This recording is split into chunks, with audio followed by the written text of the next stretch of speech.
The Eagles have lost a star player. Oh, say it ain't so. It is so. Hassan Reddick traded to the Jets, star pass rusher for the Philadelphia Eagles, traded for a third-round pick in 2026. Now, who is Hassan Reddick, you might be asking yourself?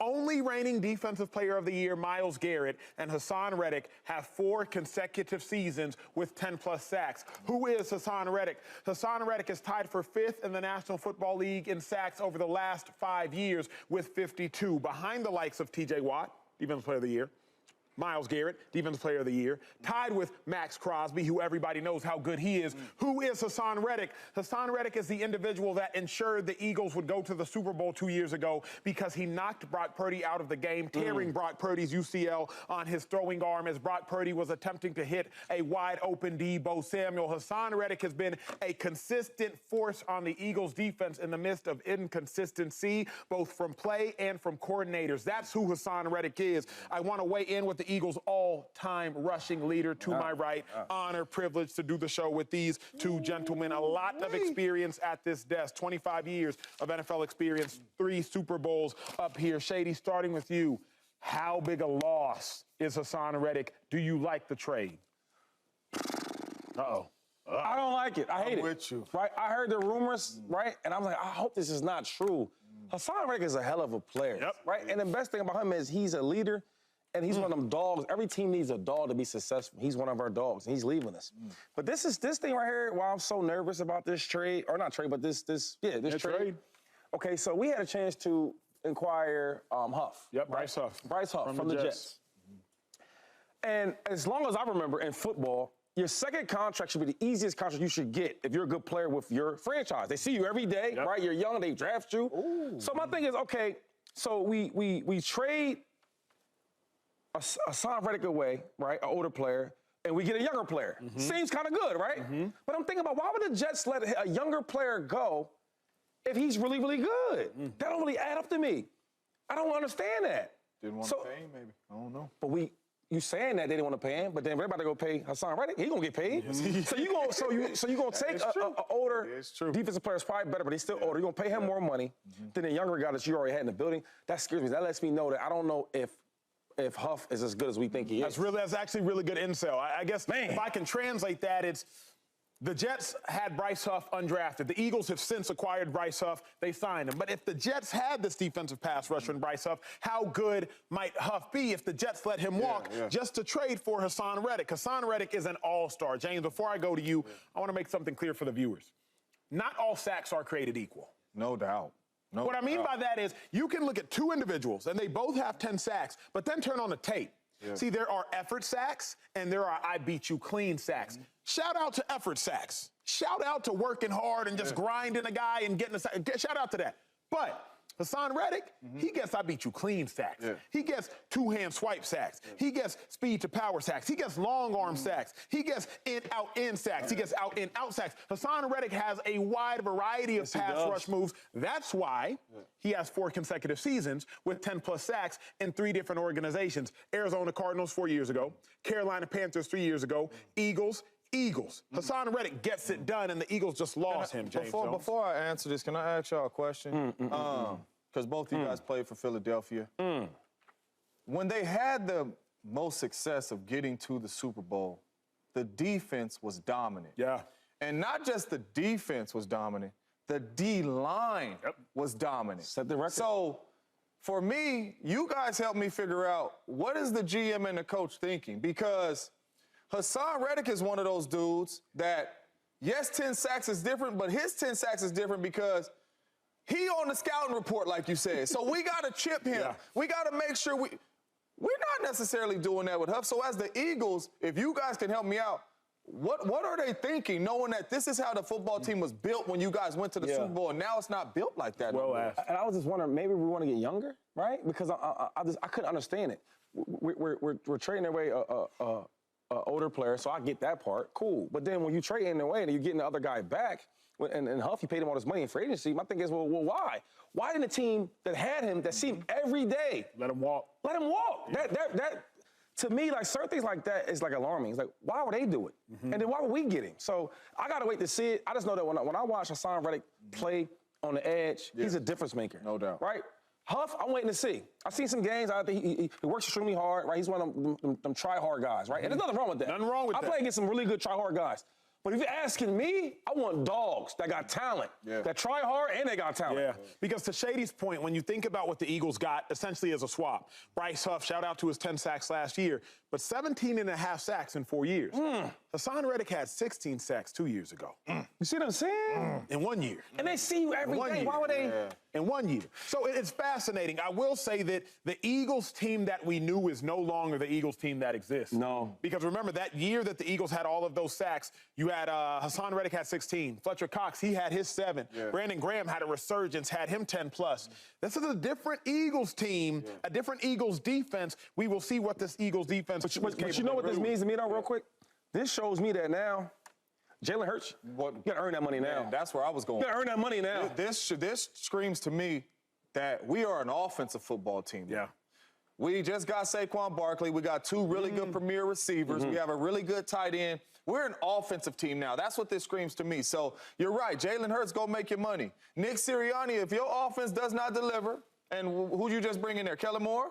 Kellen Moore? Yeah, If your offense does not deliver, Good coach, though. Good coach. which means this defense is built the way it's built now, which means that you're not strictly going to win games on defense. Your offense is going to have to deliver. And if it doesn't, you could be coaching somewhere else next year. Shady, you played with great quarterbacks. Yeah. The greatest quarterbacks. You played with Tom Brady. You played with Patrick Mahomes. But let's focus on those two for a second. Okay. Because Brady and Mahomes both notably took less money than they probably could have commanded in order to keep talented rosters around them. Problem with the Niners, James Jones, LeSean McCoy, is when Brock Purdy gets paid the money he deserves. And he does deserve it. He's been to a Super Bowl and a conference championship. He may have been to 2 Super Bowls if not for that play I just showed you. If not for Hassan Reddick to weave all of this conversation together, Brock Purdy may have 2 Super Bowl appearances in 2 years in the NFL. So, Shady, do the Niners have a Brock Purdy problem, given you're going to have to pay this dude top-tier money, but there's still questions of if he's top-tier? Yes, they do have a Brock Purdy problem, right? But that's a good problem to have. That means that your quarterback is playing very, very well, and he deserves some type of money. Now, when the question you asked me earlier before the show, I was like, man, how did I answer this question? Then I thought about it. We got to stop looking at Brock Purdy because of the game manager and this, that, and the third, and look at him as a player. He's a quarterback. And you look at the market. I have a problem with sometimes looking at a player, what he's making. I had a problem with Baker Mayfield. Like, you going to get this guy 3 years, $100 million? Are you serious? But then you look at it, Daniel Jones making this guy making that, so it makes sense. Like the top 15, I think that's fair. So when I look at the market, right, top 10 quarterbacks. Joe Burrow's at 55 annually a year, right? You got Herbert, you got Lamar Jackson, you got Jalen Hurts. I'm going to stop there. Okay. I think Jalen Hurts is a phenomenal player, right? I look at Jalen Hurts, I look at Brock Purdy in the same category as really good quarterbacks and good systems with better players around them. There's nothing wrong with that. Nope. So when you ask the question, should he get paid? Is there a problem? Yeah, he should get paid. Now, where's the money going to stop at, though? Because if I look at a guy like Jalen Hurts, I think they're the same dude. If Jalen Hurts is making $51 million a year, Brock Purdy should be around there. I think they're the same guy. Took young quarterbacks with a lot of great players around them. They took the team to the Super Bowl, right? And they go through the other players compared to just going through them. Okay? I look at Kyler Murray. Everybody might look differently about this. Kyler Murray is more talented, they say. First pick in this draft. I would probably take Brock Purdy before I take Kyler Murray. And he's making $46 million a year. Deshaun Watson, we all know what he used to be. We all know what he used to look like. But right now, today, who would you rather take? I'm taking Brock Purdy. He's making $46 million a year, and his whole contract is $230 million guaranteed. Kirk Cousins. Kirk Cousins is a better quarterback than Brock Purdy today.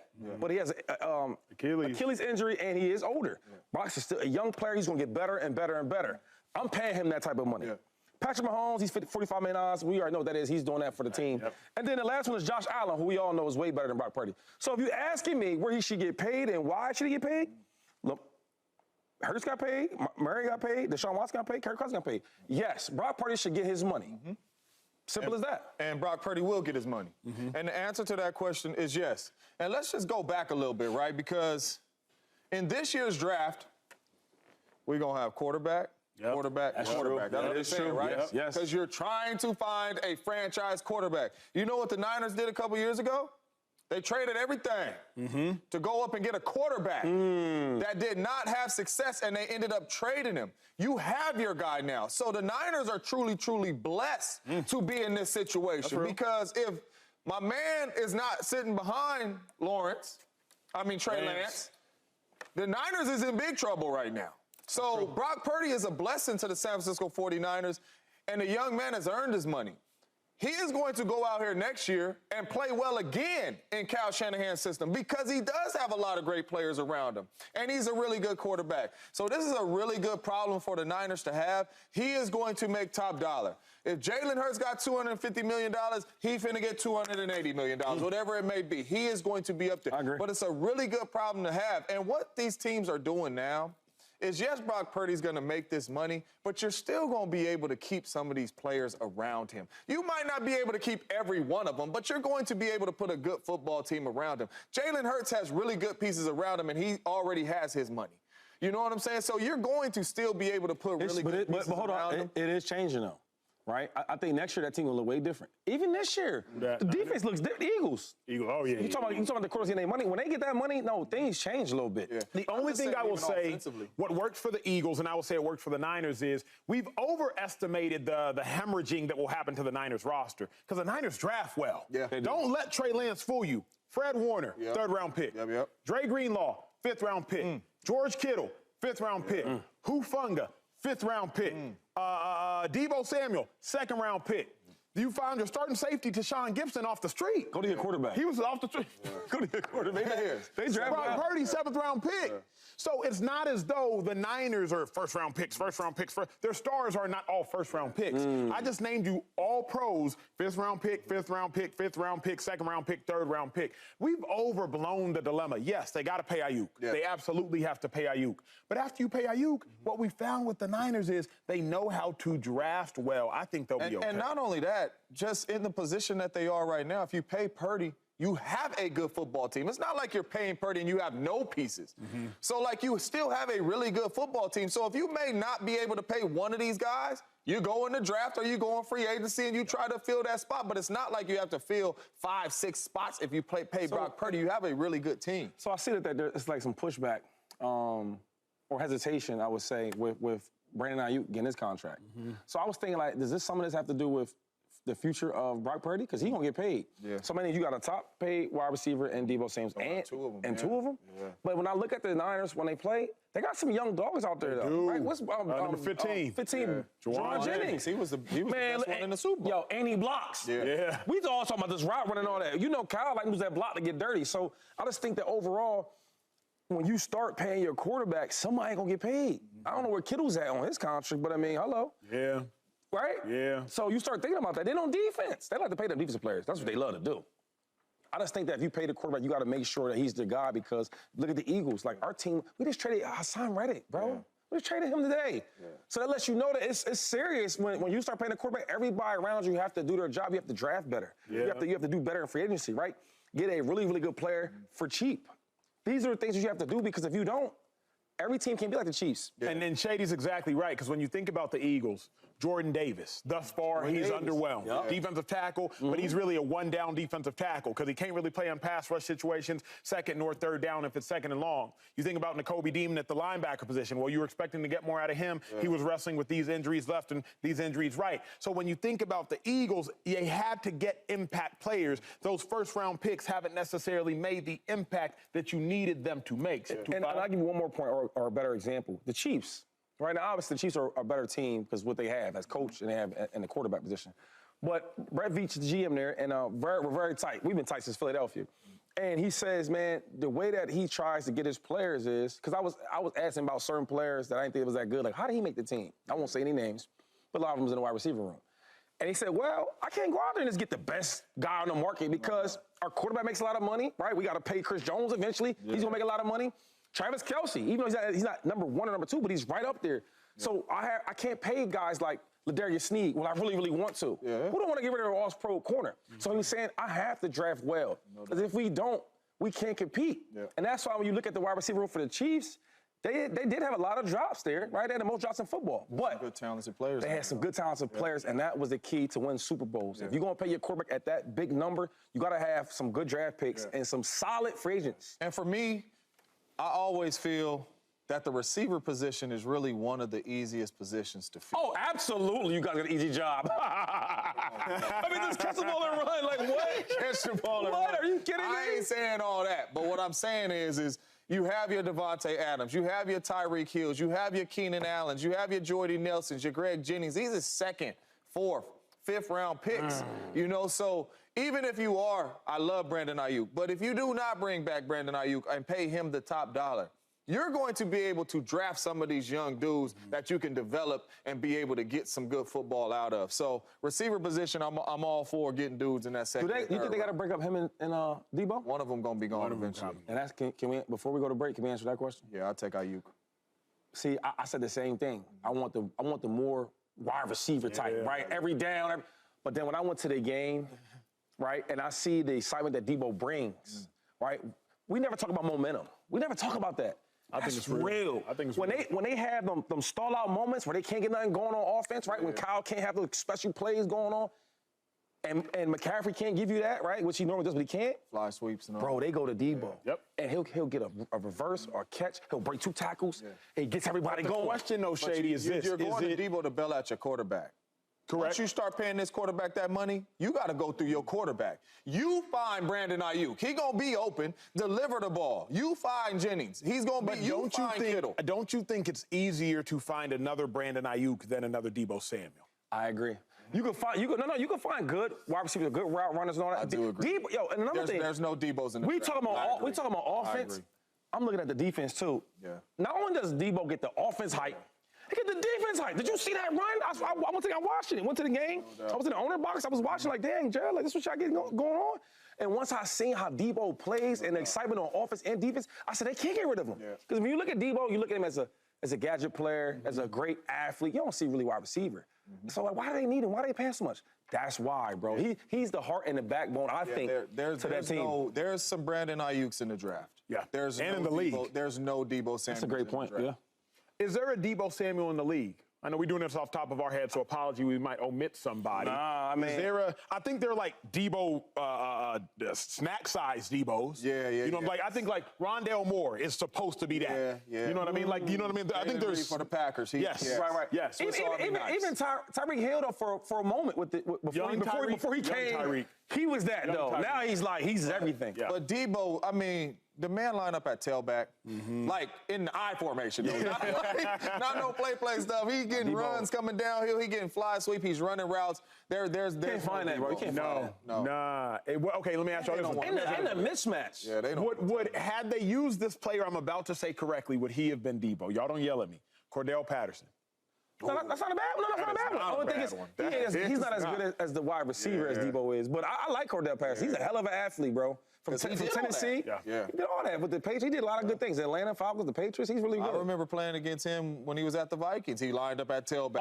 The Vikings, yo, I remember with the Eagles, I never even paid attention to special teams because I just never did it. That was a game we was talking about. And I remember, they kept the whole week. He was like this thing on. I'm like, we talking about I brought this up yesterday. Remember when we lost to the Vikings? I told the Kerry Williams story in the locker room. It was like Dustin, Devin Hester. That's a really good We treated him like he was God. Subscribe here to get the latest from Speak, and go watch a few segments from our other shows on FS1.